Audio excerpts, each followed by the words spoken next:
Imagine a bright, sunny morning in a peaceful American suburb, where families gather with lawn chairs and flags to celebrate the birth of a nation. The air is filled with the sound of marching bands, the laughter of children, and the scent of summer, but in an instant, the rhythmic beat of a parade is shattered by a sound that doesn't belong. High above the festive crowd, concealed on a rooftop, a predator watches through a scope, turning a day of independence into a morning of absolute terror. Please remember to comment, like, share, and subscribe, so you don't miss future episodes of the Calendar of Crime. Before we carry on with the story, Highland Park, Illinois, is a community defined by its picturesque streets, historic architecture, and a deep sense of safety that had remained unblemished for generations. On the morning of July 4th, 2022, the town was prepared for its 100th annual Independence Day Parade, a milestone event that drew thousands to the downtown area. Families arrived as early as the night before to claim the best viewing spots along Central Avenue and 2nd Street, setting up folding chairs and blankets in anticipation of a tradition that spanned decades. The atmosphere was one of pure Americana, with children dressed in red, white, and blue, waving small plastic flags as they waited for the first floats to appear. The parade officially stepped off at 10 a.m., led by local officials and marching bands, whose brass instruments glinted in the summer sun. For the first 15 minutes, the event was everything the community had hoped for, a joyful celebration of freedom and togetherness. However, at 10:14 a.m., the festive soundtrack was abruptly interrupted by a series of rapid, metallic pops. In a crowd accustomed to the sounds of holiday celebrations, many initially looked toward the sky, expecting to see early fireworks or perhaps a truck backfiring. The confusion lasted only seconds before the reality of the situation became terrifyingly clear as people began to fall, and the smell of gunpowder drifted over the pavement. Perched atop the roof of a local business at the corner of Central and 2nd, 21-year-old Robert Crimo III had positioned himself with a clear, unobstructed view of the crowd below. He had gained access to the roof by climbing a permanent fire escape in a nearby alley, a vantage point he had likely identified during weeks of meticulous planning. Armed with a Smith & Wesson M&P 15 semi-automatic rifle, which he had purchased legally, despite previous encounters with law enforcement, he began firing into the densest parts of the crowd. To aid his escape and conceal his identity, he had donned women's clothing and a long-haired wig, covering the distinctive facial tattoos that would have otherwise made him instantly recognizable to those who knew him. The shooter unleashed more than 70 rounds, in less than a minute, a devastating barrage that turned a narrow corridor of the parade route into a kill zone. The precision and speed of the attack left little room for reaction. Panic surged through the thousands of spectators as the realization of a mass shooting took hold.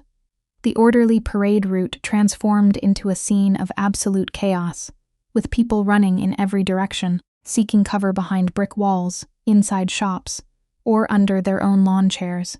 In the frantic rush to escape, families were separated, and the ground was quickly littered with the remnants of a celebration cut short. Half-eaten snacks, abandoned strollers, and blood-stained flags. Among the most heartbreaking stories to emerge from the carnage was that of the McCarthy family.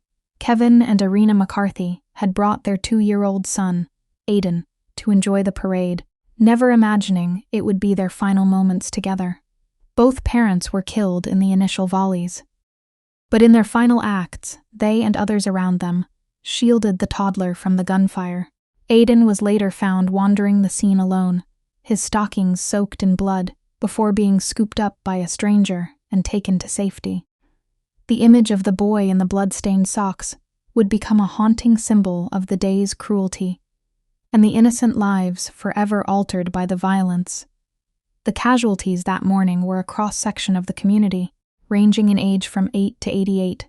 7 individuals lost their lives: Irina Goldstein, 64, Kevin McCarthy, 37, Stephen Strauss, 88, Jacqueline Sundheim, 63, Nicolas Toledo Zaragoza, 78, and Eduardo Uvaldo, 69. Each of them had a story, a family, and a reason to be there that morning, now silenced by a senseless act of violence. In addition to those killed, 48 others were wounded, some sustaining life-altering injuries that would require years of physical and psychological recovery. The local hospitals were quickly overwhelmed as survivors and first responders worked tirelessly to stabilize the victims. Amidst the ongoing uncertainty of the shooter's location, as the shooting stopped, the gunman calmly exited the rooftop, blended into the fleeing crowd while still disguised, and walked to his mother's nearby home. The manhunt that followed was one of the most intense in the region's history, involving local, state, and federal agencies. Investigators were able to quickly identify a person of interest after recovering the rifle at the scene and tracing its serial number. Surveillance footage from a nearby business also captured the suspect fleeing the area. Hours later, after Crimo had taken his mother's vehicle and driven toward Wisconsin, he was spotted by a North Chicago police officer. A brief pursuit ended in his surrender, bringing a tense end to a day that had already seen too much bloodshed. In the aftermath of the tragedy, the town of Highland Park was left to grapple with a new and painful reality.